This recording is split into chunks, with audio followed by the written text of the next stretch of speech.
السلام عليكم ورحمة الله وبركاته. إخواتي وأحبائي، أسعد الله مساءكم وأوقاتكم بكل خير وبكل ما تتمنون. هنا من داخل المملكة المغربية، هنا وبالتحديد من مدينة المحمدية. جمعة مباركة عليكم وعلينا وعلى أمة المسلمين أجمعين.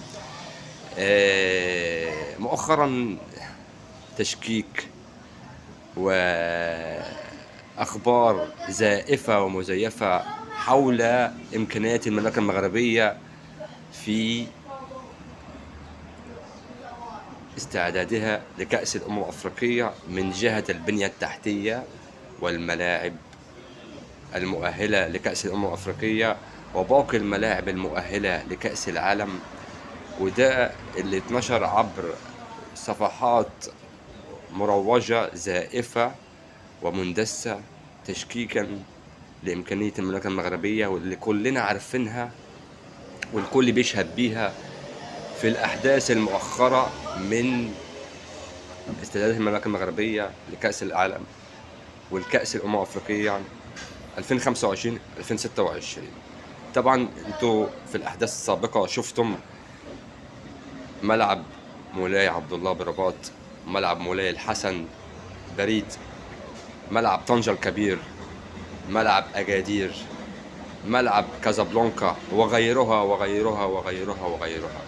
تعالوا شوفوا كلمة السيد رئيس الجامعة الملكية السيد فوزي الأقجع حول الصفحات الزائفة والتشكيك في إمكانيات المملكة المغربية حول استعداداتها لكأس الأمم الأفريقية 2025 2026. اتفضلوا معايا شوفوا ويا رب يعجبكم. نتاع مولاي عبد الله اللي كنشوف فيه مهم هو انه بناتوا الاطر المغربيه، بناتوا المقاولات المغربيه، والعدد نتاعها 100،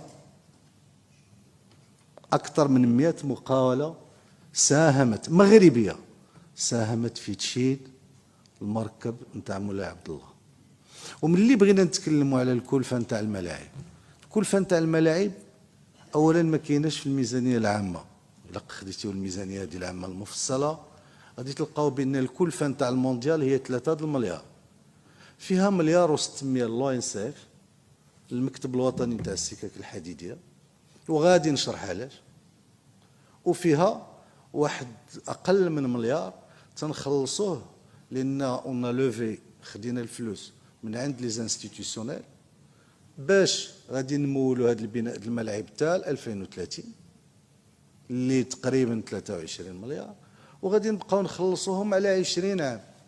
واعتقد جازما بان